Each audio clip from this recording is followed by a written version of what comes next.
regresamos, seguimos, continuamos dispuestos a viajar todos juntos en busca del misterio.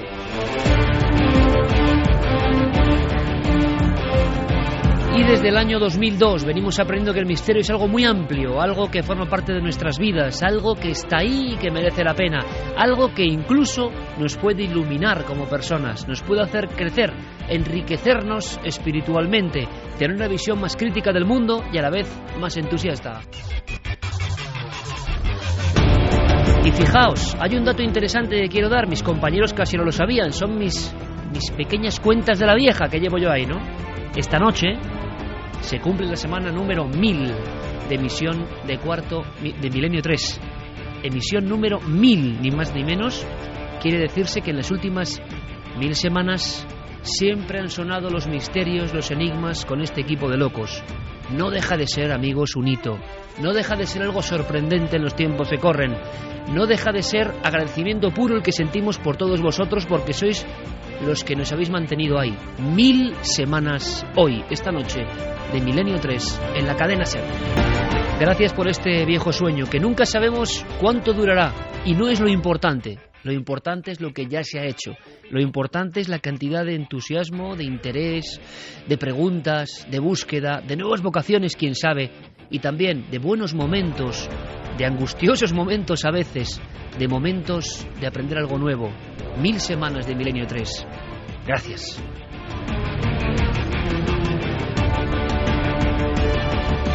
Carmen, buenas noches. Buenas madrugadas. Enhorabuena, y además lo celebramos con un tema muy particular que yo creo que va a impresionar al público. Es un tema muy visual, así que habrá que estar muy atentos también a las redes sociales, que son parte ya, una pata indistinguible, ¿no?, de la propia nave del misterio. Guillermo y Diego estén preparando la nave del misterio, porque sí que es una imagen impactante. Alguna vez hemos hablado del tema, pero no creo que con esta profundidad. La televisión ha devuelto a la actualidad a unos personajes reales, y hay que decirlo, algo siniestros y muy misteriosos. Pues sí, ha devuelto a la vida a los freaks, aquellos personajes que por sus deformidades formaron parte de los circos más visitados, sobre todo de finales del XIX y de principios del siglo XX. American Horror Story, en su última faceta, ha recreado esta serie, estos freaks, y ha utilizado personajes reales. Conoceremos de algunos de ellos su historia, porque la verdad es que hay verdaderas historias impactantes de estas personas, pues que son diferentes a nosotros. Y es que 2015, los últimos años, el último lustro, está siendo el lustro de las series de televisión. Está viendo casi una nueva religión, lo sabéis, ¿verdad? Yo no soy particularmente, lo digo yo siempre un poco a la contra, seguramente equivocado, no soy un hombre que vea muchas series de televisión, pero capto, una de las motivaciones del comunicador es saber lo que la gente está haciendo, intentar, comprendiéndolo o no, aproximarse al interés común del público. Y el público está volcado con las series. De un tiempo a esta parte, las series se han convertido quizá en la última gran joya de la corona del mundo audiovisual. Pero resulta que muchas de esas series están basadas en misterios. Y es lo que queremos contar en la primera parte de este programa tan especial. Javi, compañero, buenas noches. Muy buenas noches. Conoceremos la entretela de otra serie espectacular, dicen. Sí, desde luego. Para mí una de las grandes series de este año que hemos dejado atrás, ¿no? True Detective, la serie que habla de unos investigadores que intenta llegar al fondo de unos asesinatos en serie. Pues bien, cuando al creador de esta serie, a Nick Pizzolatto, se le preguntó por qué había de real en su serie, él respondió: si buscáis en Google las palabras Luisiana, satanismo y adolescentes, os vais a sorprender. Y lo cierto es que hemos hecho esa búsqueda, Iker, y lo que hemos encontrado nos ha dejado sobrecogidos. El comandante del sonido, Geray Martínez, en este inicio del 2015 con todos nosotros y con Fermín Agustín, por supuesto, los mencionados Guillermo Lino y Diego Marañón. Abrimos líneas de contacto. Antes de eso, saludamos a Clara Tahoces, compañera. Feliz año, buenas noches. Feliz año, buenas noches. Vamos a hablar de un tema que de verdad me tiene con la inquietud, con la intriga. Creo que es un mundo, un material, si no nuevo, muy poco hollado y muy importante. Sueños, pero sueños muy especiales. Sí, porque nos hemos preguntado alguna vez qué sueñan las personas que se encuentran en un trance, en un desenlace de una enfermedad, por ejemplo, en un estado terminal. Si alguna vez nos hemos preguntado o hemos tenido algún familiar ingresado con una larga enfermedad y que finalmente ha fallecido, posiblemente vamos a descubrir que muchas de las cosas que hemos experimentado en ese hospital cuidando a esa persona son muy comunes en otras muchas personas que están en esa misma situación. Esta noche lo vamos a conocer todo, vamos a saber qué sueñan las personas que están en esa recta final de su vida. Sueños muy raros, muy descriptivos, sueños de los moribundos. Ahora hay un último estudio, una última hora, y Clara trae toda la documentación. Por supuesto, la conspiración en esta semana 1000 de emisiones de Milenio 3 tiene que estar. Es una parte que siempre ha formado el esquema milenario. Santi Camacho, compañero, felicidades, enhorabuena y feliz año. Feliz año a todos y enhorabuena por estas 1000 semanas juntas.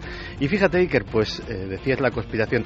Una de las cosas más agradables o más agradecidas de ser eso que llaman conspiranoico es que tú llegas, te documentas, atas cabos, cuentas tu historia, soportas las críticas a veces despiadadas de los abogados de la versión oficial, pero solo tienes que sentarte a esperar a que el tiempo te dé la razón. Pues bien, esta misma semana otro presunto mito empieza a convertirse en algo muy real, ni más ni menos que la bomba atómica de Hitler. Queda solo abrir la compuerta de la comunicación digital con todo el mundo, Carmen. Pues vamos a dar esas vías de contacto. Milenio3 con número @cadenaser.com si nos quieren escribir un mail, y en las redes sociales, tanto en Facebook como en Twitter como en Google Plus, nos tienen que buscar por Nave del Misterio. 1:39, comenzamos, nos metemos en harina de inmediato. Recordad, importantísimo, 2015 es el año de la exposición, ya estamos en ese año. Casa de América, Palacio de Linares, en el mes de abril del 2015 va a ocurrir algo muy gordo.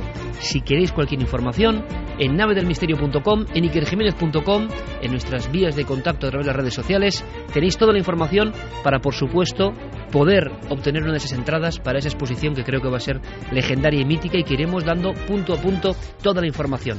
¿Estáis todos? Nosotros preparadísimos. Comenzamos. Toda la actualidad en torno a nuestros programas en navedelmisterio.com, el portal hacia lo desconocido.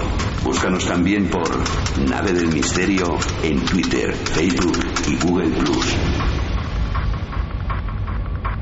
La cadena HBO estrenaba la serie True Detective con Woody Harrelson y Matthew McConaughey. Posiblemente no pensaban en el impacto que iba a tener. Los 3,5 millones de espectadores del primer capítulo fueron creciendo con lo que se llama opciones a la carta. Pago por cable, internet.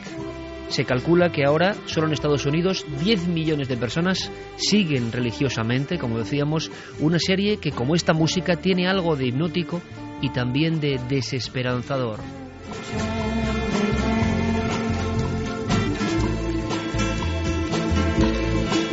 La historia de unos crímenes, de unas investigaciones, la desazón de un mundo oscuro y real que está ahí fuera y que por algún motivo ha enganchado a la gente. Estamos en una edad complicada para los medios de comunicación. La prensa se derrumba, la prensa de papel, lo sabemos, son los datos, están las rotativas en su peor momento. Al mismo tiempo hay un gran caos en todo lo que significa la red. La radio, bueno, pues ahí estamos, manteniéndonos y luchando y quizá aprovechando bien los nuevos formatos para lanzar nuestro mensaje, pero todo es una gran encrucijada, una gran confusión. Y sin embargo la televisión, el medio sin duda más poderoso e influyente, resurge ante el ocaso de un cine cada vez con más complicaciones. De pronto, en los últimos 10-15 años, las series de televisión se convierten en algo de enorme elaboración, enorme presupuesto y sobre todo enorme impacto psíquico. ¿Hasta qué punto las series de televisión están modificando las ideas y la forma de pensar de los hombres y mujeres del siglo XXI? Habría que hablar de varias series, no solo por supuesto True Detective, otras como Juego de Tronos o Fringe, que tiene que ver con nuestros temas, se han convertido para algunos en episodios entre los más memorables de la historia de la televisión. Sobre gustos no hay nada escrito, pero es lo que dicen los críticos. Un sinfín de nominaciones para los premios Emmy, para los Globos de Oro. Por ejemplo, American Horror Story hablaba de historias truculentas, terribles, y en la cuarta, se hacía eco de un mundo de monstruos humanos. El inicio de esa serie congregó a 4 millones de espectadores y con los capítulos precisamente de los freaks, como si despertasen algo muy atávico, muy políticamente incorrecto, se llegó a 6.130.000 espectadores. Son datos enormes en un país como es Estados Unidos, pero como decimos, la fiebre de las series trasciende las fronteras. Millones de personas desde cualquier punto del mundo acuden para saborear el nuevo episodio, sobrecogerse, para tener ideas nuevas o viejas ideas refrescando su cerebro, para encontrarse con los enigmas del mundo. Y curiosamente, si hacemos un ranking, la fantasía, la historia y el misterio copan todos los primeros puestos. El misterio, en forma de serie televisiva, sigue impactando. Y nosotros, como periodistas, no como creadores de ciencia ficción, lo que queremos saber es ¿dónde está la raíz real? Muchas veces la raíz real, sin adornos, secamente, supera cualquier aliño, cualquier aderezo. Así que si os parece, penetramos en ese mundo un tanto circense, muy real. Algunos tenemos recuerdos en la niñez de esos viejos circos que llegaban a algunas poblaciones, y sí me gustaría que si alguno de vosotros, ya te ayudito, recuerda alguno de estos circos, van a pensar, bueno, Iker, estás loco, estos circos seguro que estaban prohibidos. No. Circos con personas, ambulantes y anomalías, como para impactarse, los ha habido hasta los años 70 en España. Habrá que hablar de qué pasó en nuestro país. Esta serie, American Horror History, penetraba en este mundo y provocaba una gran polémica.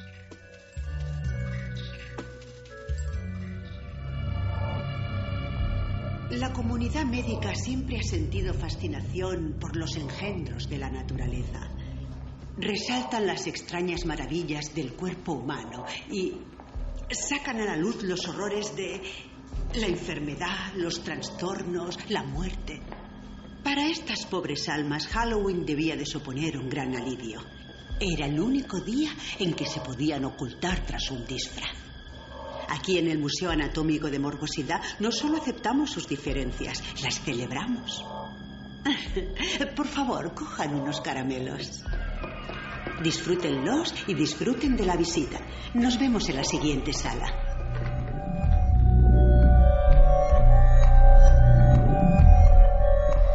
Y a las 2:15 penetramos en una de esas salas. Existe el mundo médico y existe el mundo circense, y una delgada línea roja y un impacto en el espectador. Durante mucho tiempo se habla que incluso desde el medievo hubo esta especie de circos ambulantes que mostraban lo extravagante y además lo aderezaban en ocasiones con historias irreales añadidas a personajes que impresionaban. Todo lo que es lo teratológico, las monstruosidades, llamado así, por desgracia hay que decirlo, porque ha habido en ocasiones historias de marginación, historias de injusticia con estos personajes que por otro lado vivían de esta forma, encontraban un camino, el de mostrar su diferencia, a veces su atroz y anómala diferencia. Yo estoy recordando, Carmen, y tú también seguro, que nosotros hemos estado en academias de este tipo, por ejemplo el Museo Dupuytren de París, y se tejía una extraña relación entre las piezas allí expuestas, que eran seres humanos, y los cuidadores, lo hemos contado en alguna ocasión, entre aquellos azulejos blancos y verdosos, en aquel mundo donde no iba casi nadie, en una zona de París donde tantos experimentos con humanos se hicieron en su época, donde nacieron los grandes de la psiquiatría, los padres de la histeria. Pues resulta que había pues niños cíclopes o niños con dos cabezas o seres humanos que perfectamente podrían haber integrado este circo de los monstruos o freaks. Recuerdo perfectamente cómo la señora que cuidaba todo eso nos decía que hablaba. Y hablaba porque estos niños, estas figuras, le respondían. Se había tejido, locura, alucinación o no, una relación personal entre la cuidadora y aquellos pasillos inmensos con figuras dentro de tarros de formol que nos observaban a veces desde su único ojo, como integrantes de otro mundo. Ahora lo veíamos con una asepsia científica, ahora incluso lo ves con lástima o con respeto, por supuesto, pero hubo un tiempo en que no. Y de ese tiempo y de ese espectáculo habla esta serie que se ha convertido en fenómeno. Y queremos saber qué hay detrás del fenómeno. Y por desgracia, o por fortuna, yo no lo sé, hay mucho de real. Hay bastante de real. Es una serie en la que se han utilizado actores que verdaderamente, algunos de ellos tienen esas deformidades físicas, tienen microcefalia, por ejemplo, o está el llamado hombre foca en la serie, porque las extremidades superiores pues nacieron a causa de la talidomida que tomó su madre, como por la mitad. Están las siamesas. Una talidomida que ha sido escándalo. Y sigue siendo escándalo en España. En España, o sea, que todo esto parece muy lejano y de lejano nada, ¿no? Por desgracia, muchas personas afectadas por tóxicos que no han sido indemnizadas, y esto ocurría hace apenas unos días, ¿no? Sí, efectivamente, y siguen en su lucha porque se les dé una indemnización, porque en otros países además se le ha dado. Son esas personas que hace unos años, no tantos, integraban esos pequeños circos que siempre eran puestos a las afueras de las ciudades, porque estaba el morbo de ver a esas personas diferentes a los demás, pero también el que no se quisieran juntar con ellos. No podían casi acudir a los pueblos, no podían comer en los mismos restaurantes, no podían estar en los cines al lado de las personas, entre comillas, normales, porque eran mal vistos, eran monstruos. Atracción-repulsión. Exactamente, era la atracción de ver lo diferente, pero cuando tenían que convivir con las personas, ya digo, entre comillas, normales, no querían convivir con ellos. Es más, en la película Freaks, cuando se grabó en 1931, tuvieron serios problemas en los estudios cinematográficos porque los actores que compartían normalmente los comedores se negaban a que estos monstruos, como ellos los llamaban, también comieran a su lado.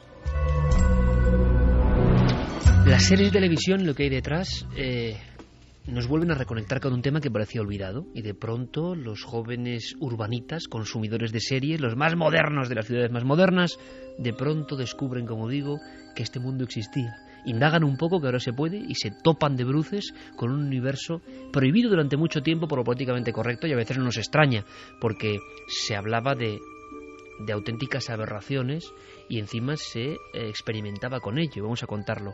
Hubo casos muy dramáticos, extraordinariamente dramáticos, que son tan visuales que no nos extraña que las modernas series los empleen. Por ejemplo, El hombre de las dos caras. Vamos a escuchar y vamos a andar en el tema. Nuestro compañero Antonio Runa es un gran especialista. Él hace un podcast muy seguido, La órbita de Endor, sobre todo tipo de cuestiones afines con la ciencia ficción, el misterio y la literatura, y yo creo que es un gran estudioso.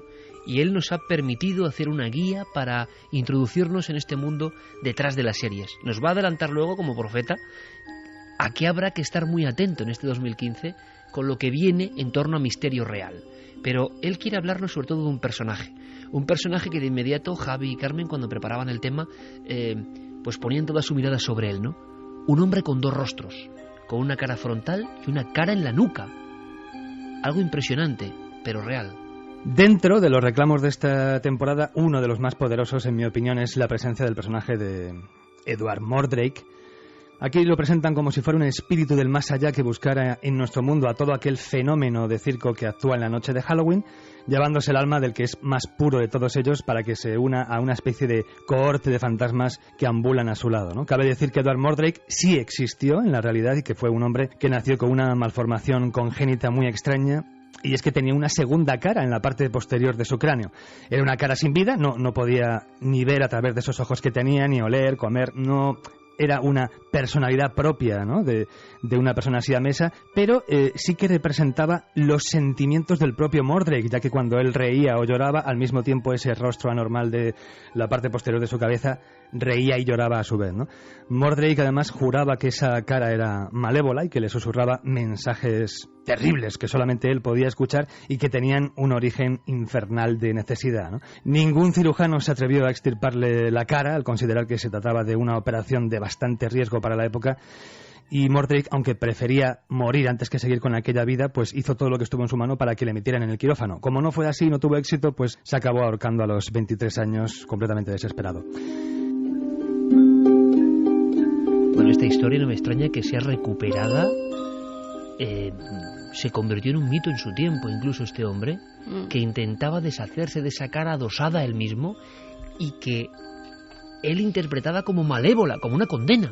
Totalmente, como una condena, porque este hombre nació en 1887, era hijo además de una familia pudiente de la condesa de Darlington, vivían en una especie de castillo tremendo, y fue tomado por la familia como una especie de maldición, de envidia de sus vecinos hacia la propia familia. Tenía 2 hermanas mayores, completamente normales, y por fin llegaba el varón, el padre iba a tener un heredero, y cuando el médico, el doctor Bridgewater, saca del cuerpo de la madre, este niño queda totalmente horrorizado porque ve que hay una cara adosada en su nuca. Además es una cara de niño o de mujer, así la describía, es una cara femenina.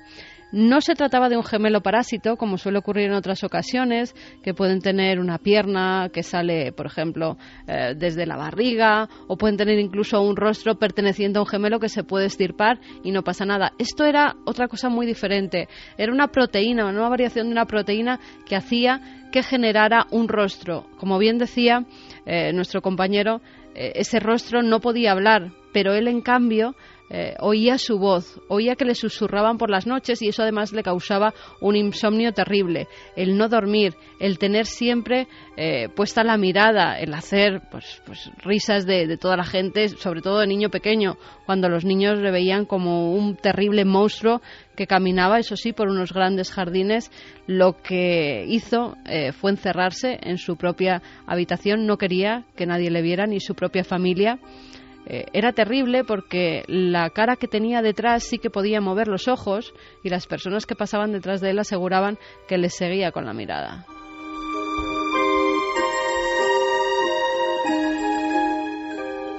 Lo cierto es que él creía que ese rostro femenino que tenía adosado en la nuca se reía de su maldad.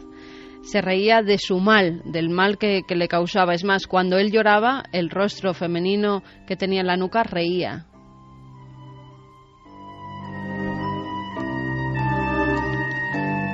No podía comer, no podía hablar, pero sí que podía reír y llorar. Él decía, Edward Mordrake decía, que estaba cosido a un demonio y que por eso quería que lo separaran de él. Es más, cuando se suicida, deja una carta a sus padres diciéndole que les agradece mucho, tanto a ellos como a sus hermanas, el haberle querido, el haberle acogido y el haberle tratado siempre como una persona normal, pero que sus últimas voluntades eran que antes de ser enterrado tenían que quitar ese rostro de su nuca para no ser enterrado con él. Además pedía que no se pusiera ninguna lápida, ninguna cruz, ninguna referencia a que él un día vivió. Es tan dramática esta historia que se le dedicó una canción. Se le dedicó una canción. Tom Waits escribió una canción titulada Pobre Edward para su ópera Alice. ¿Qué es exactamente esta canción? Porque yo no recuerdo una historia más dramática y más triste en este ambiente. Además, el niño rico recluido por los jardines, por la mansión, y que ha nacido, como él dice, cosido a un demonio.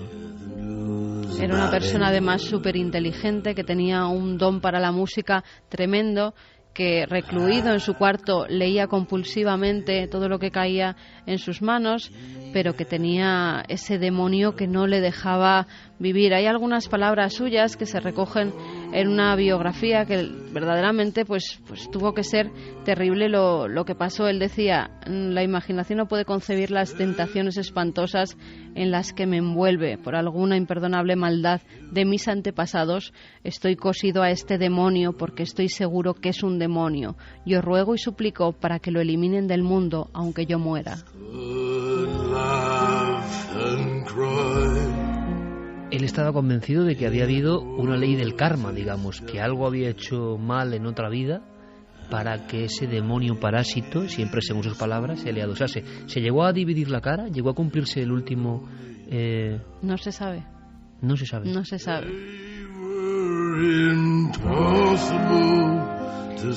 Cuando vamos a la historia real, nos damos cuenta de que hay unas raíces que nos sobrecogen. Ahora, cuando veis esa serie, si queréis verla, que yo no lo sé, os daréis cuenta de que está todo muy bien, pero resulta que la historia real supera cualquier ficción. Hubo otra persona también con dos rostros, sí, que era un mexicano que se llamaba Pascual Pinón, que también estuvo en circos. Estuvo durante 2 años en un circo porque no se sabe muy bien, es una historia un poco confusa. Este mexicano fue encontrado en una mina por un director de un circo. Él había oído hablar de una persona con 2 rostros. Cuando va a la mina ve a este hombre, a Pascual, que tiene una especie de turbante, de pañuelo puesto encima y que hay una gran protuberancia que sale de su cabeza. Cuando se quita ese pañuelo ve que hay un rostro que se dibuja también entre el pelo y lo que sería ese tumor gigantesco que tiene encima de lo que sería su cabeza normal. Él había sido recluido en esa mina, en esa cueva, por los vecinos, porque creían que la madre había tenido relaciones con el demonio y por eso lo habían metido en esa cueva. Cuando por fin logra salir de ella, esa cabeza, esos ojos parecen mirar. No puede hablar tampoco, sí que tiene lengua y dientes, así lo describen, pero había tenido pues una relación como si fuera otra persona, como si fuera un gemelo verdaderamente. De nuevo es un rostro femenino. Este hombre es llevado a un circo. En ese circo la gente puede ver cómo esa cabeza femenina de nuevo los mira, no dice nada, es inexpresiva. Él le llama María a esa cabeza.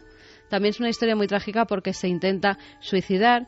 Y hay una cosa muy curiosa. Pascual dijo que María había llorado en 3 ocasiones y así lo recogieron los biógrafos de este hombre. Cuando salió de esa mina y vio por primera vez la luz, cuando se salvaron de suicidarse ahogados porque él intentó ahogarse en un río, y cuando vivió sola durante 8 minutos después de la muerte del propio Pascual Piñón.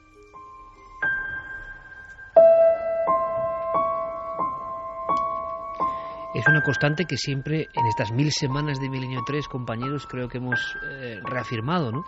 Siempre decimos, repitiéndonos mucho, que esto para una novela, que esto es una historia increíble. En el fondo estamos reivindicando hace 1000 semanas que la realidad, si se bucea, si se busca, si se indaga, tiene elementos tan impresionantes que luego no nos extraña que la fama de algunas historias, personajes, lugares, vuelvan envueltos en los medios tecnológicos de la época y obsesionen, entusiasmen o sobrecojan a las nuevas generaciones, porque hay historias tan potentes ahí por descubrir. Esta noche, una semana más, y hace 1000, seguimos buceando y buscando nuevas historias para vosotros, y para nosotros también, para aprender. Porque, ¿cuándo surge todo esto, Javi? La historia, ¿qué nos cuenta, aunque sea brevemente, del inicio, la matriz de estos extraños espectáculos? Bueno, los primeros que empiezan a recoger a este tipo de personas con malformaciones, con capacidades sobrehumanas, a denominarlos freaks, surgen en el siglo XVII. Siempre, en un principio, al margen de un espectáculo en sí mismo. Surgen siendo bautizados como sideshows, porque lo que hacen es representar o enseñar este tipo de personajes al margen de otros grandes espectáculos. Cuando llegaba, por ejemplo, el Gran Circo a la ciudad, pues unos minutos o unas horas antes de que empezara el espectáculo se habilitaba otra pequeña carpa, o en algún callejón estrecho se introducían a estas personas para que fueran un espectáculo al margen que permitiera facilitar esa espera, ¿no?, del público. Así que había varias formas de acceder a estos espectáculos. Eran, por ejemplo, el 10 in 1, que eran por 10 centavos se accedía a una serie de shows de este tipo. Estaba el single O, cuando solo se exhibía a uno de estos personajes. Y después llega el momento en el que se dan cuenta algunos de los dueños de estos circos que estos shows, al margen del espectáculo en sí, tienen mucho más éxito que lo que ellos van a representar. O sea, los teloneros acaban superando al acto central, ¿no? Eso es, y surgen entonces grandes personajes que deciden ir por las ciudades pregonando, buscando personas con extrañas malformaciones, con capacidades extrañas, para formar su propio circo y exhibirlos exclusivamente a ellos.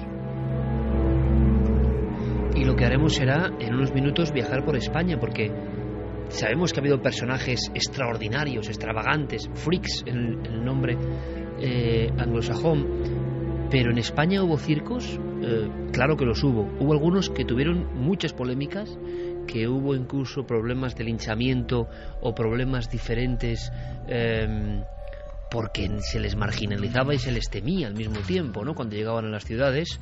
Y hay un nombre que luego vamos a recordar, que yo creo que es impresionante y que forma parte de la historia entreverada, ¿no?, oscura de nuestro país.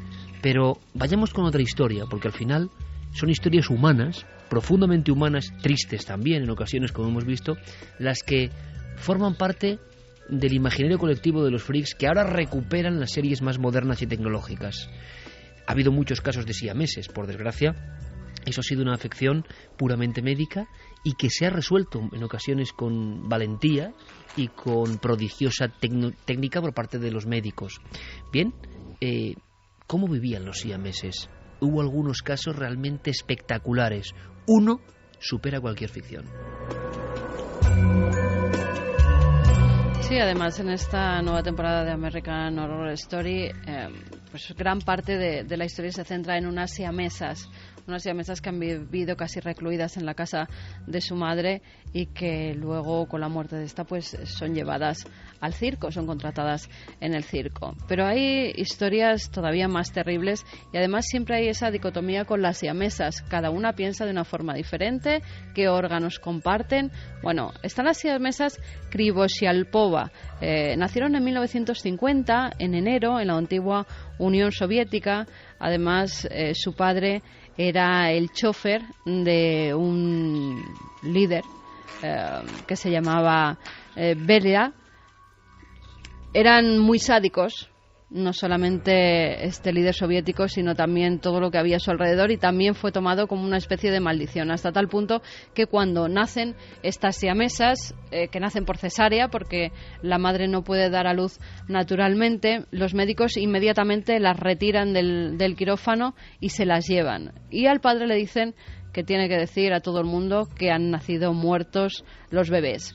La madre no se lo cree porque ha oído llorar a esas niñas, y una madre sabe cuándo sus hijos han nacido vivos o han nacido muertos. A las 2 semanas de haber dado a luz, con la ayuda de una enfermera, se acerca hasta la incubadora donde están las pequeñas, y es tal la visión que tiene de ese ser de 2 troncos, 3 piernas y 2 cabezas, que inmediatamente tiene que ser ingresada en un psiquiátrico porque se vuelve loca.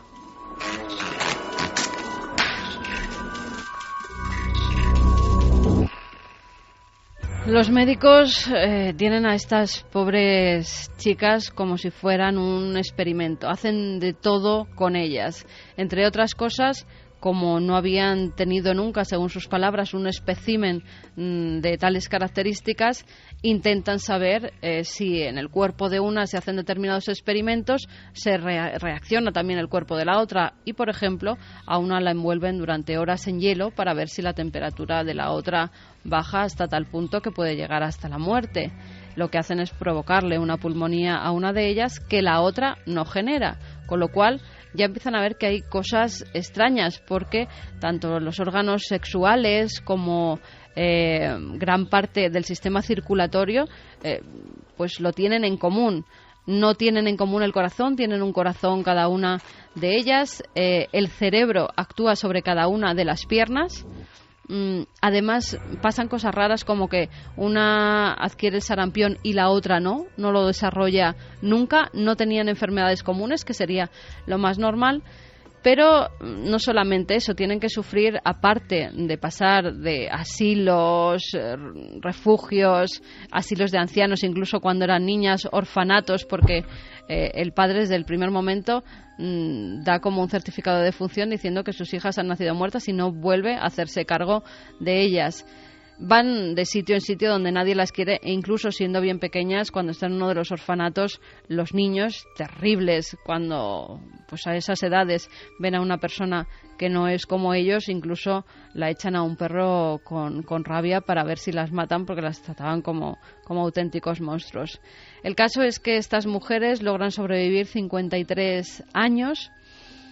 Se decía de todo. En 1999 sale publicado un artículo en el que se hablaba de la sexualidad de estas mujeres, incluso se las trataba como si fueran prostitutas, que vendían su cuerpo monstruoso para que hicieran de todo con ellas, y esto les provoca una depresión, sobre todo a una de ellas, que se da al alcohol, se vuelve alcohólica, y como el sistema circulatorio es el mismo que el de su hermana, la otra, que no bebía ni una sola gota de alcohol, sufre los efectos de ese alcoholismo terrorífico. Una de ellas en una ocasión intenta suicidarse y la otra se lo impide tirando de la mitad de su cuerpo, ya que estaban unidas por la cintura.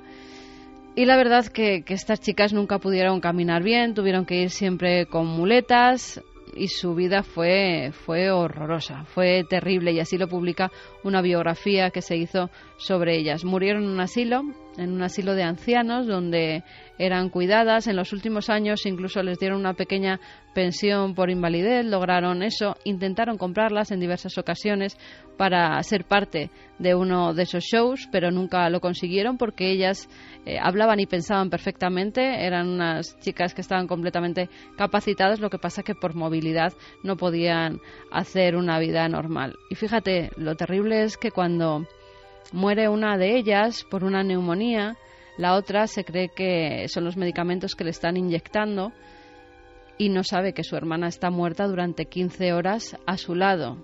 ¿Por qué muere la otra? Pues por esa, dicen, emisión cadavérica que suelta el cuerpo cuando ya no tiene vida. Al compartir la circulación de la sangre, llega al cuerpo de la otra y 15 horas después también fallece. Es difícil imaginar unas historias tan dramáticas, cierto es.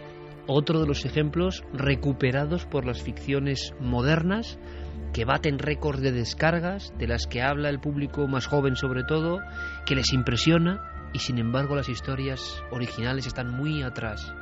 Tan atrás que incluso podíamos acudir a España. Javi, has hablado con un especialista que ha seguido la pista de estos circos y que nos cuenta algo interesante. Es Luis Folgar. Luis Folgado, que es autor de El hombre que compraba gigantes. Es una novela inspirada en este mundo del circo, pero en España. Y él, durante varios años, para documentar esta novela, estudió e investigó sobre uno de estos circos, el Circo Luso. El Circo Luso era uno de tantos circos que daba vueltas a la península, con toda la parafernalia de gente grotesca, de hombres gárgolas, de gigantes, de enanos y de fieras. Ellos iban preguntando por la zona, pues si había una persona con unas características especiales, estaban muy pendientes, se relacionaban muy bien.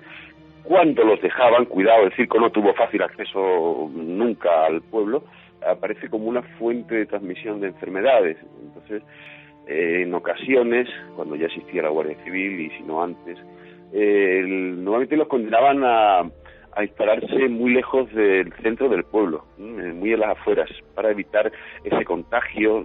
Muchas veces eran culpados de esta falta de higiene que promovía las enfermedades terribles. Y muchas de las veces el circo acababa en manos de la justicia, y en alguna que otra ocasión hubo linchamientos a los integrantes del circo, pues acusándoles de eso.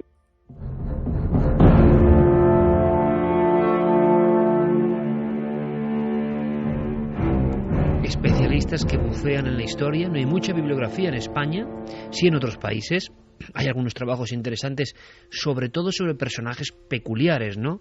El lobo hombre canario, el gigante de Alzo o el gigante extremeño, Agustín Luengo Capilla, personajes individuales. Seguimiento a circos no es tan sencillo, por tanto lo que nos cuenta este especialista es interesante. Entre la bruma de la leyenda y la rotunda verdad había un circo ambulante, siempre perseguido, siempre marginado, con problemas de linchamiento, el Circo Luso.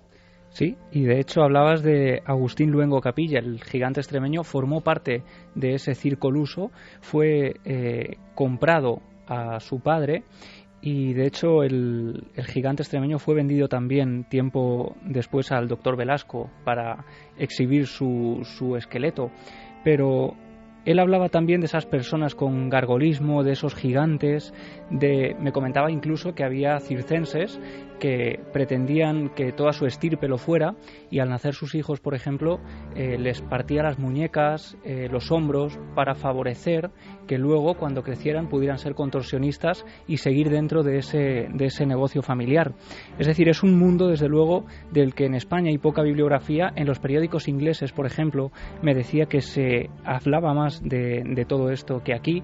El circo pues era también una especie de burdel ambulante, era también un mercado ambulante, compraban, por ejemplo, miel en las urdes para después venderla en otros lugares, comerciaban con gente en los puertos, porque en esa época de grandes exploraciones era cuando llegaban a España animales exóticos que eran exhibidos, y desde luego hay toda una tradición de exhibiciones extrañas que llegan casi hasta la Declaración Universal de Derechos Humanos en 1948, y algunas de ellas muy polémicas y desconocidas. Hubo incluso, muy cerca de España, en París, zoos humanos, donde se exhibían a personas de, por ejemplo, razas que acababan de descubrirse en Sudamérica, y entonces traían a padres, madres, hijos, familias enteras exhibidas dentro de una jaula. Esto no es ficción, esto no es una serie de televisión. Zoos humanos hace no tanto tiempo. Luego iremos viendo si alguno de vosotros ha vivido la experiencia del carromato y del personaje intrigante en su interior que por módico precio no podía ver ahí entre bambalinas, ¿no? Recuerdo un programa que hicimos sobre el tema hace muchos años en Milenio, que nos hablaban de Burgos y Palencia, una mujer con determinadas deformidades metida en un lugar con unas alfombras, años 70, y causaban expectación y una intriga tremenda. Parece que estamos colapsados de mensajes, incluso que hay algún tipo de problema, pero estaremos muy pendientes e iremos filtrando toda la información que nos podáis dar. El hombre esqueleto llegó a ser pintado por un artista genial. ¿Quién era el hombre esqueleto? Pues era Claude Ambroise Serrat. El 10 de abril de 1798 nace en Troyes, le llamaban también la anatomía viviente. Era un niño normal hasta que con 10 años empieza a presentar alguna anormalidad física. Siempre había sido delgado, pero no extremadamente delgado.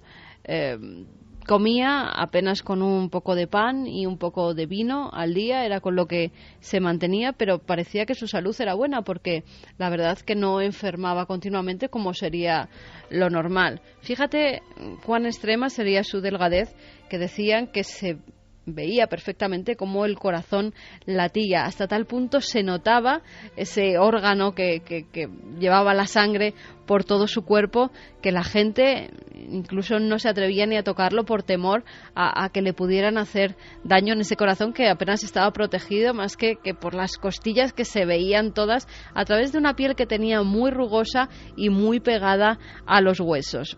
Decían que medía, y así lo certificaron los médicos cuando él fallece, unos 71 más o menos de alto y pesaba unos 21-30 kilos. Imaginaos cómo podía estar ese hombre. Hablabas de un artista genial que quiso inmortalizarlo, fue Francisco de Goya, le ve mostrarse en un circo en Burdeos y se queda tan impresionado que parte de los dibujos donde vemos esa extrema delgadez, casi esqueletos andantes, pues dicen que le pudo generar esos dibujos en su imaginación y luego plasmarlos en ellos. Él viajó por Francia y por Inglaterra mostrándose. Siempre estaba de buen humor, fíjate, una cosa que llamaba mucho la atención. Incluso hubo muchas chanzas. La percepción británica decían que los franceses, fijaos la comida que tenían, que mal se alimentaban cuando viajaba a Inglaterra a mostrarse en esos circos. Y lo que ocurre, o los médicos es lo que dijeron, en 1833, cuando él muere. No se sabe muy bien por qué es la muerte, porque algunos dicen que fue por un catarro, por estar expuesto en una especie de museo varios días y cogió un catarro tan grande que se convirtió en una neumonía. Lo cierto es que los médicos dicen que cuando él muere sacan de su cuerpo una tenia de 5 metros de largo que pudo ser la causante de esa extrema delgadez. Pero otros dicen que si esa tenia hubiera vivido en su cuerpo, igual que se veía el corazón, se hubiera visto también este gusano. El hombre esqueleto dicen que es retratado por Goya. Llegó a ver pueblos enteros en Estados Unidos, Javier, pueblos de monstruos, ya no circos, sino que tomaron un entorno, cosa que también ahora eso se reproduce en las series, y el público, como es lógico, dirá, bueno, qué exageración, qué ficción, qué imaginación tienen los guionistas, y resulta que era verdad. Sí, porque en un principio los circos ambulantes se quedaban a unos kilómetros de la ciudad, desplegaban allí el campamento y durante varios días vivían allí. Pero hubo lugares en concreto, como el pueblo de Gibsonton, en Florida, que fue conocido como la Casa de los Freaks, porque estas personas llegaban allí, se instalaban allí y hacían su vida normal allí, hasta tal punto que llegó a haber, por ejemplo, un buzón de correos habilitado para personas de pequeño tamaño, un parking para elefantes. La frutería era regida por una persona, por unos siameses, de tal modo que ese era el lugar por el que las personas que estaban formando los nuevos circos acudían para buscar a las nuevas estrellas de esos shows. Como decíamos antes, había grandes personajes que iban por los pueblos en busca de personas con malformaciones, con extrañezas. Eso es una constante, lo hemos visto que en España también ocurría. Los propios miembros del circo luso, cuando llegaban a un sitio nuevo, se esparcían por las casas. También vaya escena, ¿no? Alguien con este porte, y en aquella época un ser freak, digámoslo así, diferente absolutamente, teratológico muchas veces, acudiendo, ¿lo imagináis, amigos?, a los portales, a las tiendas, a los lugares. Imaginaos esto en los años 10, años 20, años 30, preguntando si había alguien con deformidades. La búsqueda de semejantes dentro de la deformidad era una constante para que el negocio perviviera. Claro, y en ocasiones estas personas que sufrían esas malformaciones, acudían por su propia voluntad, firmando ciertos contratos, pero es que había otras ocasiones en que eran los padres los que vendían a sus hijos con malformaciones, porque era una boca menos que alimentar en una época de penurias, porque además era una persona rara, que era vista por la gente del pueblo como una extraña maldición, y era una forma de quitarse el lastre familiar, ¿no? Y había personajes en ocasiones desalmados y en otras una combinación de eso y de una gran intención de ganar dinero que hicieron historia. Uno de ellos fue Phineas Taylor Barnum, que es uno de los grandes personajes del circo en Estados Unidos. Para hacernos una idea, fue nombrado uno de los 1000 personajes del milenio según la revista Life, autor de frases como "el público es más listo de lo que pensamos", y una de las grandes frases que le ha hecho y que le hizo incluso en su momento sentar las bases del circo moderno que se siguen utilizando hoy en día. Él decía: cuando no hay publicidad ocurre lo peor, nada. Así que eso le llevó a ser una de las primeras personas que utilizaba los hoax para llegar a mayor número de personas, para llenar sus carpas de circo con miles de interesados. Utilizaba grandes bulos para eso, para atraer gente. De hecho, fíjate, tengo aquí uno de los carteles que él utilizaba, que se pegaban por las ciudades por las que él pasaba. En ella aparece dibujada una especie de momia que es Joyce Head. Él decía que era la niñera de George Washington, una mujer a la que aseguraba que tenía 160 años de edad, que fue considerada el primer freak de la historia, la primera persona extraña que se utiliza para hacer giras y para ser mostrada en público, y que de hecho cuando este hombre llegaba a los shows y se daba cuenta de que las personas ya tenían muy visto el espectáculo, exageraba aún más su historia y decía que era un simple autómata hecho con cuero y huesos de ballena. Bueno, antes de nada, solo para terminar la historia de Joyce Head, porque es importante decir que al final, cuando esta mujer murió, se le hizo la autopsia y se determinó que tenía 90 años menos de lo que Barnum iba diciendo por ahí, pero se llegaron a pagar cantidades ingentes para acceder a la autopsia de esta mujer por la expectación que había conseguido generar este personaje. O sea que había mucha literatura en torno a estos temas, mucho aderezo. ¿Sería verdad que había, por ejemplo, en el norte de España una mujer con algún tipo de deformación que la convertía en mujer serpiente? Hubo una muy célebre, absolutamente célebre. Sí, la llamaban Serpentina porque era una mujer que carecía de huesos, no se habían desarrollado estos, tan solamente los de los hombros y los de los brazos. Por ello tenía un cuerpo perfectamente móvil, hasta tal punto que parecía que tenía que reptar como una serpiente. La compararon no solamente con este reptil, sino también con una sirena. En otras ocasiones dibujaban escamas en la parte inferior de su cuerpo y fue mostrada... Le añadían eso, sí, y la vendían como sirena. Exactamente, y fue mostrada en algunos zoológicos e incluso en hipódromos, donde la vendían como la mujer sirena, y era puesta a veces incluso en un estanque de agua para que vieran que lo que tenía tenía era una cola y no eran piernas. Claro, con un impacto visual en un público nada acostumbrado a los efectos que hoy en día, bueno, vemos todos los días, ¿no? Efectivamente. La impresión tenía que ser hondísima. E incluso cuando hacían las fotografías o los dibujos de los carteles, exageraban todavía más esas extremidades móviles, como si fuera una cola que poseía. Solamente podía ponerse en 3 posiciones, es lo que le permitía el cuerpo, porque además si dormía de determinada forma los órganos podían aplastársele y morir mientras dormía. De nuevo fue una mujer con una salud de hierro, que se dejaba además ver por todos los médicos que la visitaban cuando el circo acudía a las diversas ciudades, porque ella decía que su familia toda era completamente normal, que ella había nacido así y que si alguien tenía una solución para un día poder caminar, que esa sería su ilusión, porque nunca llegó a poder ponerse de pie, y lo que ella quería era algún día dar, aunque fuera 2 pasos. Ningún médico pudo darle una solución, porque esta mujer incluso carecía de columna vertebral. Una aproximación al mundo de los monstruos diferentes que ahora, repito, renace a través de la serie. La serie True Detective, con 10 millones de espectadores y un seguimiento internacional de primer nivel, también ha hecho reflexionar sobre algunas cuestiones, y nos hemos preguntado qué puede haber detrás de esta historia, de este desazonado investigador del mundo más oscuro. Una inmersión en el lado oscuro, en el lado más crudo de la realidad, y una inmersión realmente basada en hechos reales, en hechos que sobrecogen y que simplemente os aportamos para que tengáis otra referencia y quizá veáis las cosas de manera diferente, puede que con mayor intensidad. Nuestro compañero Antonio Runa, de la órbita de Endor, nos habla de las enormes referencias, que yo creo que es interesante ver así una serie, ¿no? Referencias visuales, míticas y misteriosas que acompañan a toda esta serie que está triunfando en todo el mundo.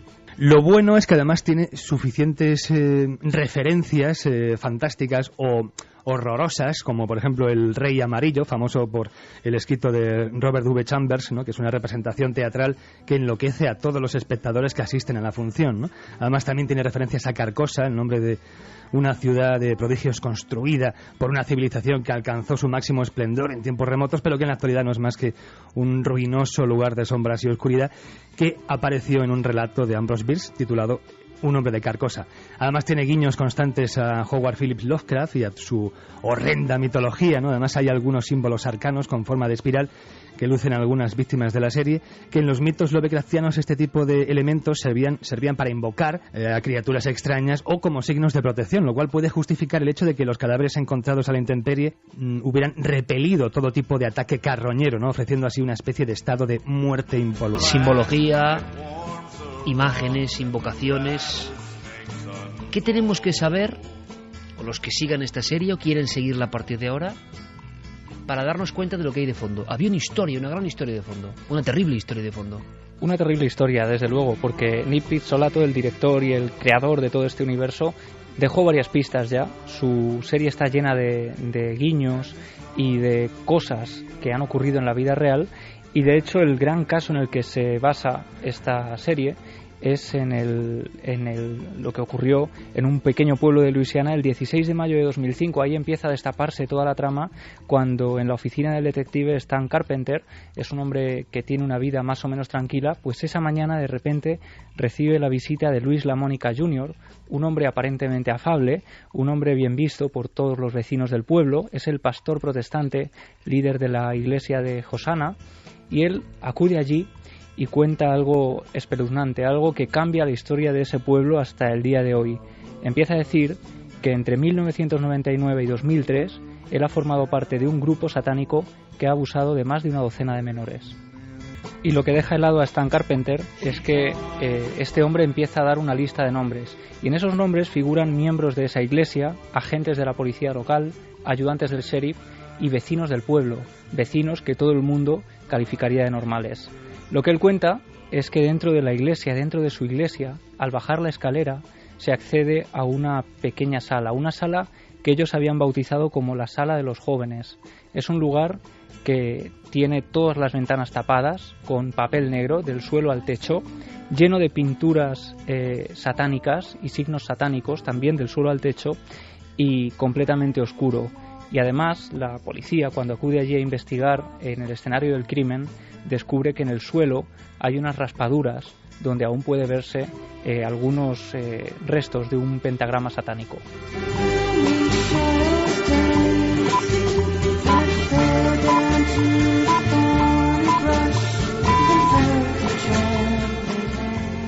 Y esa terrible mañana del 16 de mayo de 2005, Luis Lamónica, dentro de la comisaría del detective Stan Carpenter, empieza a dar detalles de los ritos que se practicaban allí cada 2 o 3 meses aproximadamente.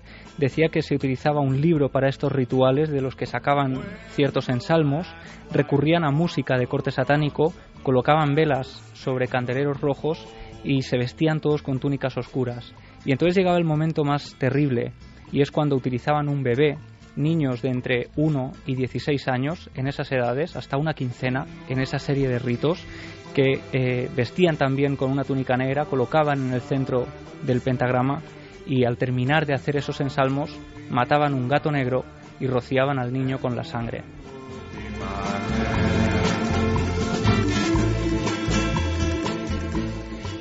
Y no solo eso, sino que el detalle que salió a la prensa y que hizo saltar las alarmas de los vecinos es que se habló de que entre esos 15 menores, de 1 a 16 años, muchos eran de miembros de las propias familias que acudían a esos ritos. Uno de ellos era Trey Bernard, un vecino que cedió a su hija para uno de estos rituales. No solo eso, sino que también acabaron confesando que habían mantenido relaciones sexuales con los niños, que había habido abusos, todo ello basándose en algunas prácticas paganas típicas de Nueva Orleans que los nativos utilizaban, cubriendo sus caras, por ejemplo, con máscaras que representaban animales. Y claro, quizá esto sea por lo que el pastor, cuando empieza a hablar con el policía, el policía cree que es un signo del trastorno de este hombre, pero él dice: durante ese tiempo el diablo y sus demonios distorsionaron mi figura, haciéndome adquirir la forma de un animal. Pues sí, y finalmente esta historia acaba con 9 detenidos, con 12 ordenadores incautados, con docenas de cintas de VHS, con cientos de discos duros, 8 grandes cajas con fotografías. Se grababan los acontecimientos. Sí, había también grabaciones. No ha transcurrido, no se ha contado a la prensa qué había en todo este material incautado, pero todas las sospechas apuntan a todo esto. Y hay vecinos que practicaban, que se tiene constancia que practicaban algunos de estos ritos, que han desaparecido prácticamente, que se han mudado, y la policía sigue a día de hoy buscándolos. Esta música suena a la América profunda, y le encaja a esta historia real de True Detective.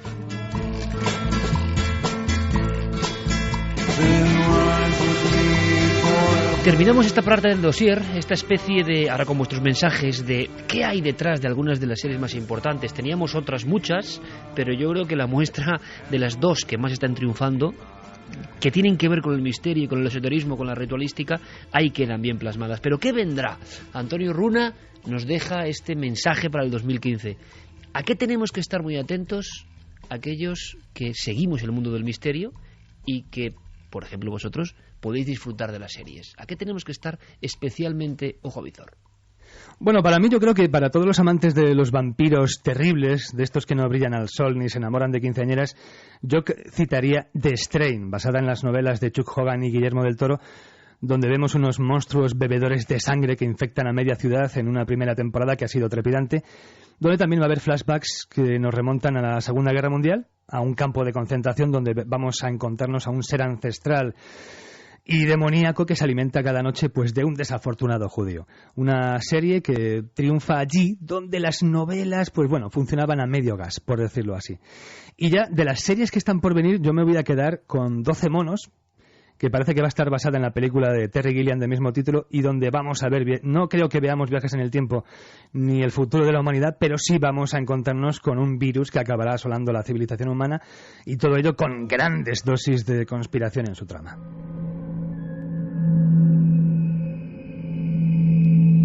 Ahora penetramos en otra trama directamente, una trama que tiene que ver con los últimos sueños. Es un estudio digno de una serie de ficción. Esto que voy a contar Clara ahora es digno de una serie de ficción. Podría serlo perfectamente. Pero antes, vuestros mensajes, recomendaciones y a ver si alguien recuerda aquel carromato. Entidad Oscura decía: no hay nada peor que estar condenado desde el nacimiento por culpa de algo sobre lo que tú no puedes hacer nada. Nuria dice: pienso que estas personas eran apartadas de la sociedad y el circo también era una forma de sobrevivir.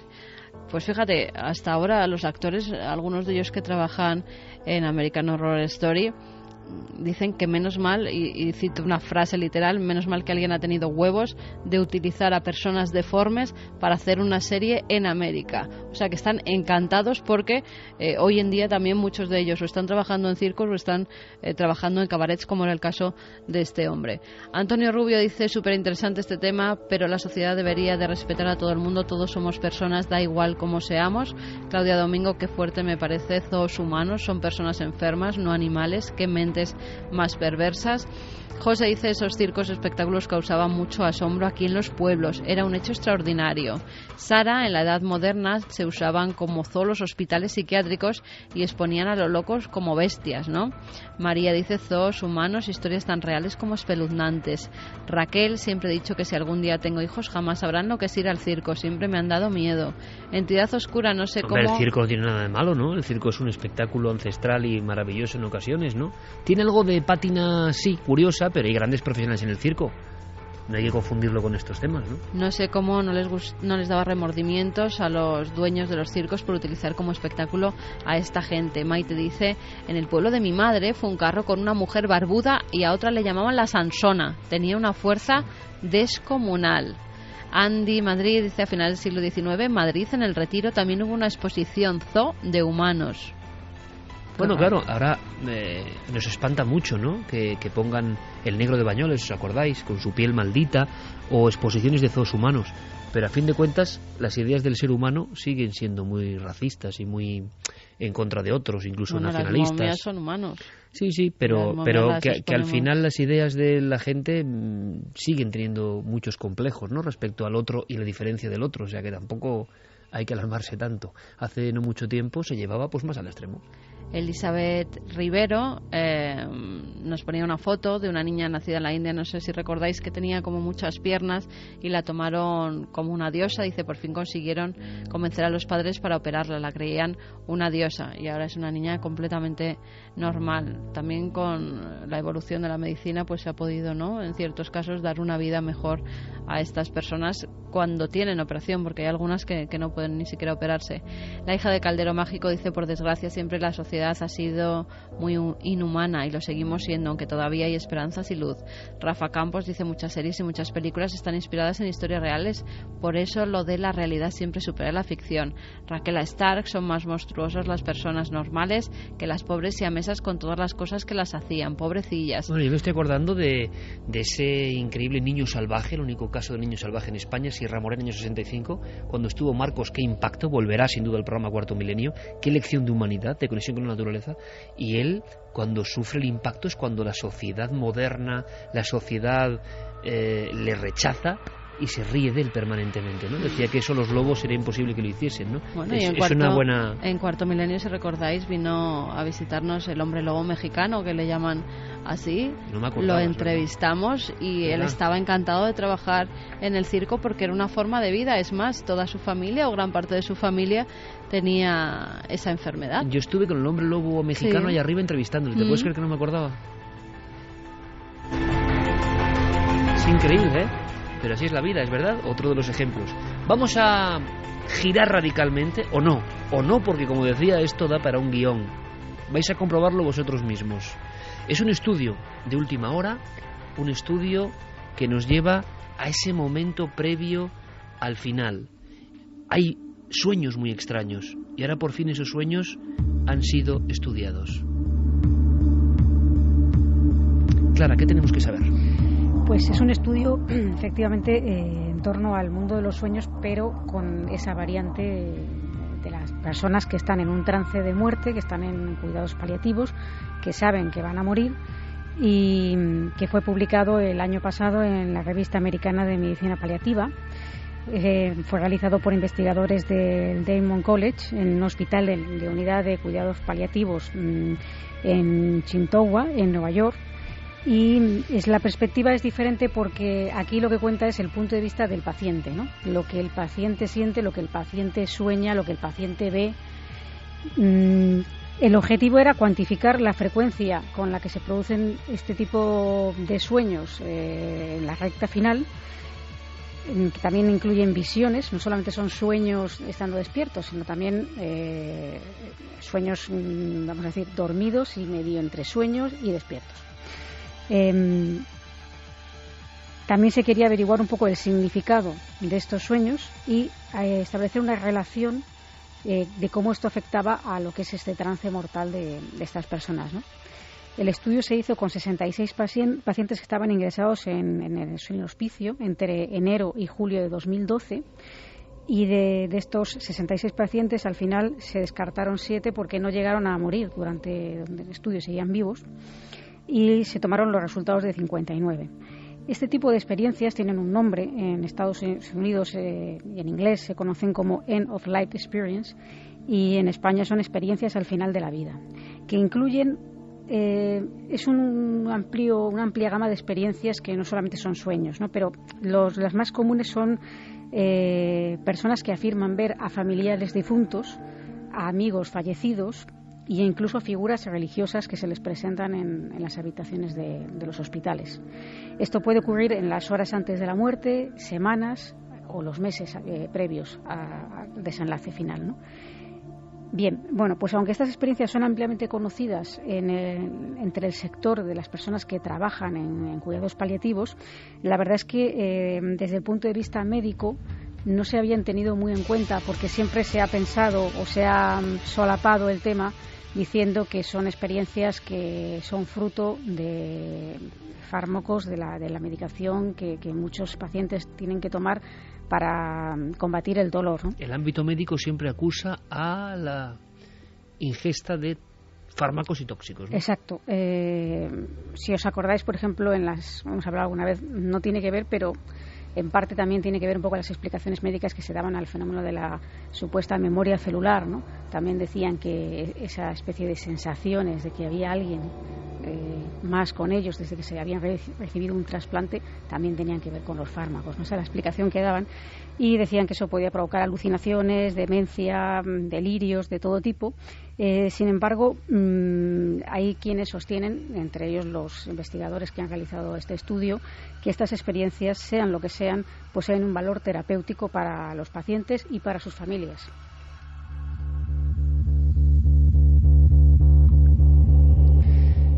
Por establecer una estadística, entre un 50 y un 60% de los pacientes que se encuentran agonizando tienen este tipo de experiencias, aunque el porcentaje puede ser mayor, ya que en muchas ocasiones tanto los médicos que reciben esa información por parte de los pacientes como los familiares de los pacientes y los propios pacientes ocultan esas experiencias por miedo un poco a que, bueno, pues se les tome por lo que no es, ¿no? Curiosamente, las alucinaciones, que es a lo que, digamos, atribuyen el grueso de los médicos este tipo de vivencias, generan normalmente ansiedad, angustia y cierta perplejidad. Y sin embargo, esas experiencias al final de la vida lo que generan es justamente lo contrario: tranquilidad, confort y bienestar.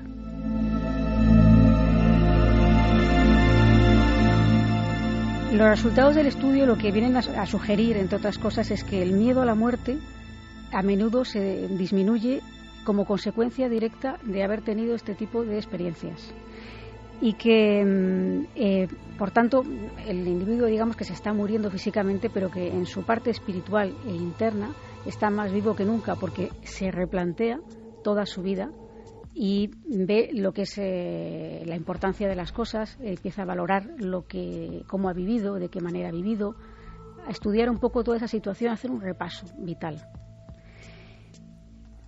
Además, son experiencias que tienen un componente emocional muy profundo, son sueños y vivencias muy, muy nítidos, y que ellos catalogaron como reales, ¿no? La verdad es que con frecuencia la negación por parte de los médicos, que los han calificado como alucinaciones, en este estudio lo que viene a decir es que lo único que consiguen es interrumpir el proceso del desenlace. Es decir, igual que nosotros nacemos y tenemos un aprendizaje, nos vamos haciendo mayores, vamos adquiriendo conocimiento, experiencia, bueno, pues nadie nos prepara para ese trance final. Y ese trance final es igual de importante. Ese camino final, si se interrumpe, lo que hace es generar angustia a la persona que te está contando una cosa que le ha pasado, ¿no? Entonces, es muy importante para completar ese ciclo vital que estos pacientes sean escuchados. De hecho, los que participaron y dieron su consentimiento estaban encantados de poder relatar sus vivencias y sus sueños a los investigadores, porque realmente lo que necesitaban era que se les escuchara. ¿Cuántas veces hemos escuchado esto nosotros, no? Cuando alguien viene con una experiencia y te suelta como una losa, como un calvario, como una especie de cruz que lleva encima, ¿no? Sea cual sea el fenómeno que él ha vivido, necesita una voz amiga que le escuche, que le comprenda, que no le interrumpa directamente la idea que está loco. Y eso parece que ocurre también en el umbral del más allá. Claro, porque además este estudio lo que consistía eran en preguntas diarias, es decir, interrogaciones de todo tipo, de lo que habían soñado. Primero, si habían soñado, y luego lo que habían soñado había preguntas abiertas y preguntas cerradas, ¿no? Preguntas, es decir, ¿has soñado? Dígame con qué, explíquemelo, tal, esto que puede... Y luego ya normalmente hacían como un baremo, y al final llegaron a determinar que había ciertos patrones en todas esas vivencias. ¿Cuáles eran? ¿Cómo eran esos sueños en la puerta del más allá? Bueno, pues para empezar, los pacientes habían tenido al menos un sueño o una visión memorable y mucho más clara que el resto de los sueños, muchísimo más, con una especial sensación de realismo y con un significado emocional profundo para el paciente. Un sueño que es muy diferente y que ellos sienten que es mucho más hondo, profundo, revelador que el resto de sueños que han tenido. Sí, y que les ha dejado con mucha más huella, ¿no? Casi la mitad de los sueños o visiones ocurrieron mientras que estaban durmiendo, ¿no? O sea, no despiertos, pero los pacientes los sintieron como verdaderos. Los más comunes incluían amigos o parientes que ya habían fallecido y amigos o parientes vivos. Pero ¿qué ocurría? Que a medida que el paciente iba empeorando, empezaba a tomar más fuerza las visiones de los amigos o parientes que ya habían muerto en detrimento de los que eran vivos.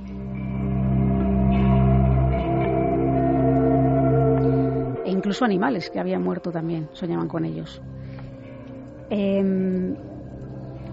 Esta especie de intensidad en que de repente cobraba más sentido los muertos, que eran los que se presentaban con mayor asiduidad, les proporcionaba, curiosamente, o sea, decir, pues en vez de soñar con muertos, que esto me intranquiliza o qué me está pasando y tal, eso les daba más paz que cuando soñaban con personas vivas que eran familiares que ya conocían además. Bueno, esto, como el estudio lo que viene a decir es que juegan un papel reparador. Como hemos dicho, en la mayoría de los médicos no le dan esa importancia, pero parece ser que la tiene para ellos. Por lo menos era muy importante este proceso. Estos sueños tenían mucho protagonismo a lo largo del día. Recordaban mucho lo que habían soñado, ¿no? A diferencia que tú eres una experta en sueños, Clara, de esos sueños que se desvanecen, nos dejan una huella muy impactante y durante todo el día como que permanecen en nuestra memoria o en nuestra alma, ¿no? Sí, de hecho, pues se considera que la principal conclusión de este estudio es que estos sueños y visiones eran una parte muy positiva del proceso de morir y que se convierten en fuente de consuelo. Y luego se estableció 6 categorías de sueños que si quieres vamos a comentar. Cuéntanos. Un poco. La primera era presencias reconfortantes, vamos a llamarlo así. Presencias reconfortantes que aparece un ser querido, a menudo fallecido, como decíamos, que ofrece consuelo al paciente. Después, la preparación para irse. Muchísimos pacientes tenían sueños en los que se apuntaban a algún viaje, en los que subían a un avión. De hecho, había un paciente, por ejemplo, que soñó que subía a un avión y que viajaba con un hijo suyo que estaba vivo, y eso le reproducía una sensación de bienestar. El concepto de partida, de viaje, aparece en ese segundo grupo. Exacto. En el tercer tipo eran sueños en los que miraban o interactuaban con algún ser fallecido. Por ejemplo, amigos y parientes fallecidos juegan un papel importante en estos sueños, porque, como decimos, no sienten aprensión, sino que lo que les da es consuelo y ánimo. Luego están el cuarto tipo, que son los seres queridos que esperan. son los sueños en los que se presentan amigos o familiares que de algún modo la persona que está soñando interpreta que le están esperando, que le están dentro de poco se va a reunir con ellos. Y, por ejemplo, había un ejemplo de una mujer que soñaba que estaba en una escalera, en la parte superior de la escalera, y abajo le esperaba a su marido ya fallecido para que se reuniera con ella. Hay un quinto tipo que son vivencias de tipo angustioso. Por ejemplo, los pacientes soñaban con cosas que muchas veces ya les habían sucedido siendo niños o siendo adolescentes, ¿no? Como por ejemplo, o a quien había acudido a una guerra, abuso infantil, situaciones o relaciones problemáticas a lo largo de la vida, es decir, esos traumas que quedaron allí, que parece que no tenían o que no han quedado resueltos, afloran también. Eso sí les producía inquietud. Y había un sexto tipo, que este es muy común en todos ellos, que eran los asuntos pendientes, es decir, las personas que en ese estado terminal empiezan a hacer un repaso de su vida y que se dan cuenta de que hay cosas que van a quedar sin resolver. Había, por ejemplo, muchos sueños de preocupación de padres sobre hijos que iban a quedar huérfanos y que quién iba a atenderlos o quién iba a cuidar de ellos, ¿no? Esto era muy, muy frecuente. A mí esto me parece, una vez más, un estudio digno de llevarse al cine. En un lugar de cuidados paliativos, 66 personas en el 2012, no hace un siglo, cuentan abiertamente sus sueños, y resulta que hay unos patrones. Santi, estás escuchando muy atentamente, y resulta que hay una realidad que no se distingue prácticamente de lo que están contando muchos testimonios de experiencias cercanas a la muerte o de fenómenos que ocurren en torno a la muerte, que sabemos ya bastante sobre eso, ¿no? Y conocemos la biografía de un montón de doctores que realmente están trabajando en ello permanentemente y que nos cuentan más o menos lo mismo. Ahora, sobre los sueños, es el inconsciente el que está manifestando una serie de cosas, pero entonces, ¿por qué hay un patrón común? Ese es el gran misterio, ¿no? Claro, yo creo que todas las investigaciones que se están llevando a cabo en el sentido de conocer mejor la muerte nos están indicando algo tremendamente revelador, que es que de la muerte, para empezar, no sabíamos nada, y mira que es algo que afecta universalmente a la humanidad, y que lo que vamos descubriendo es que es un proceso, como decían los médicos desde el punto de vista biológico, que no hay un momento de la muerte, sino que empiezas a morir en un momento dado, y la muerte es un proceso que puede abarcar varias horas, pero que también puede ser un proceso mental. Es decir, que aparte de ese proceso físico de irte muriendo, hay una preparación de algún tipo para ese viaje que tiene su punto de partida en esas experiencias cercanas a la muerte, su punto de llegada no tenemos ni idea de dónde es, y en el fondo a lo mejor ese proceso empieza muchísimo antes de lo que creemos. A lo mejor resulta que la serenidad, la experiencia, el aplomo que te va dando la madurez y luego la vejez son también parte de ese proceso, son parte de algo que te va a ayudar a comprender, a asimilar, a estar en definitiva preparado cuando llegue ese momento. Pero lo curioso es que teniendo guías para todo, cuando llegamos a este umbral, resulta que hasta los propios médicos, que yo rompo una lanza, ¿no? Porque cuántas vidas salvan los médicos. Gracias a la ciencia, cuántas cosas, como contábamos antes, eran imposibles, eran una condena, y de pronto la medicina, la ciencia, el conocimiento humano acumulado, hay que dejarlo claro, es la salvaguarda, ¿no? Y sin embargo, cuando llega ese umbral por el que todos vamos a pasar, aunque, como decía el famoso poeta, ¿no? Recuerdo cuando yo adolescente creía que era más eterno que el mar, que las montañas, que el cielo, que las estrellas. Y ese sentimiento creo que lo hemos tenido todos alguna vez. Que la vida es una cosa y nosotros trascendemos a la propia vida. Ahora, es un misterio porque el ser humano tiene esa conciencia interior, quizá porque es una verdad, que trasciende a este episodio de la vida. Pero conforme va pasando el tiempo, uno empieza a aproximarse a la idea real, evidente, de que habrá que pasar por ese umbral, como cuando llegamos a la vida. Es quizá el mismo proceso del nacimiento. No somos conscientes de esa otra vida que viene, ni la imaginamos. Y de pronto está ahí.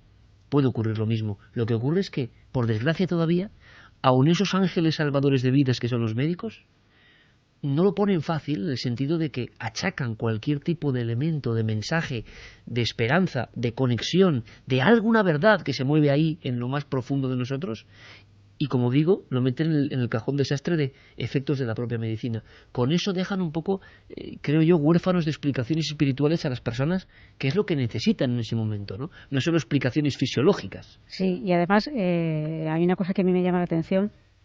Claro, estas personas, al ser un servicio de cuidados paliativos, sabían, salvo un milagro, vamos, que iban a morir.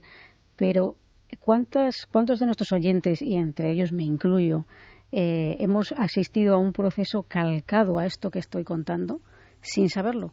Es decir, con personas, con familiares que ahora lo sabemos, se estaban muriendo, pero que en ese momento no lo sabíamos. Tú, con experiencias personales claras, si quieres detallar, pero nos contabas en redacción un fragmento, una historia, que dices, wow, qué fuerte. Y tú como investigadora y sabedora de todo esto, cuando un familiar pasa al otro lado, nos damos cuenta perfectamente de que están ocurriendo una serie de cosas que nos suenan, que no entendemos del todo y que se están manifestando, como hemos escuchado 1000 veces, ¿no? Los sueños adquieren un cariz diferente, y tú eres una experta que ha escrito en sueños, y de repente familiares muy queridos para ti te manifestaban sueños, y había elementos ahí clarísimos, ¿no?, de ese misterio, de esa partida, ¿no? Claro, precisamente por mi interés por los sueños, a lo mejor no me hubiera enterado si no fuera por eso, ¿no? Pero en el caso particular de mi padre, que desgraciadamente falleció hace poco, él me contó algunos de los sueños que tenía. Él obviamente no estaba en una unidad de cuidados paliativos. Como he comentado, yo no sabía que se estaba muriendo, pero yo he visto, cuando he leído este estudio, que era un proceso. La coincidencia, ¿no? Que era lo mismo, pero que, o sea, la diferencia es que no te han dicho que te vas a morir. Y tu padre tenía unos sueños que eran diferentes, porque hay una cosa que está clara, que los sueños que se manifiestan en esa franja parece que son distintos a otros, que tienen una huella psíquica, emocional, hondísima. Sí, porque yo, por ejemplo, pasé muchísimas horas allí en el hospital y yo veía como él, estando aparentemente dormido, movía las manos como si cogiera cosas de una bandeja y las depositara en otro lugar. Y al despertar yo le preguntaba, ¿estaba soñando? Por saber qué es lo que estaba ocurriendo, y me decía que soñaba que había soñado que estaba en una fábrica, y que en esa fábrica pues había como una cadena, pero en vez de ser personas, las que trabajaban eran esqueletos, y esos esqueletos iban pasando objetos que eran suyos, que le pertenecían de su vida. Es decir, como si cogía esos objetos, como haciendo un recuento sin saberlo, ¿no?, de ese proceso vital y de hasta dónde había llegado. Yo lo interpreté así, al menos, el sueño, ¿no? Él me contó tal cual, someramente, lo que había soñado, y yo interpreté que estaba haciendo una recapitulación de lo que era su vida. Y aquí la investigadora se encuentra con el fenómeno en primer plano, pero creo que nos ha pasado a todos, ¿no? Sí. Todos hemos tenido experiencias con seres queridos que de repente están mostrando esa otra realidad que solo se estudia de cuando en cuando, que gracias a doctores como Gaona y 4 o 5 más que hay en el mundo, vemos que esto no es una locura.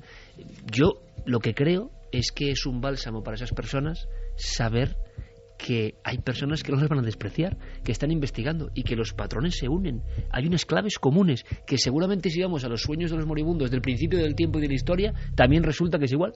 Totalmente, y en esos sueños, o a veces sueños lúcidos, ¿no? Porque parece que abren los ojos e incluso hablan con las personas que parecen estar en la habitación. Yo, después de ver en Cuarto Milenio y de escuchar aquí tantos testimonios de personas que han estado entre la vida y la muerte, o personas que han estado con familiares o incluso facultativos, tanto enfermeras como médicos, cuando se estaba muriendo mi abuelo y él llamaba a mi abuela, incluso decía, ha estado por aquí, nena, ¿dónde se ha ido? Yo le decía, no, se ha ido a casa, no te preocupes, que ahora vuelve, tal, como si fuera una cosa normal que hiciera todos los días. Después de eso, yo le dije a mi hermano que vive fuera, vente porque se muere, porque sabía que en ese momento sus familiares llegan, y ya son tantos los testimonios que por determinadas cosas puedes saber cuándo un familiar está más cerca del otro lado que de este. Pero era muy natural, era exacto, de una un proceso forma, natural. Un proceso natural. No inquietante, sino natural. Totalmente. ¿No? Y como si fuera una cosa cotidiana, como si fuera... Igual se adquiere cierta lucidez que ahora ni siquiera entendemos. Bueno, este tema, como veis, era para ficción. Queremos vuestra opinión, por favor. Tenemos muchas más cosas en la tercera hora. Ahora las noticias. Milenio 3, en el 2015, continúa.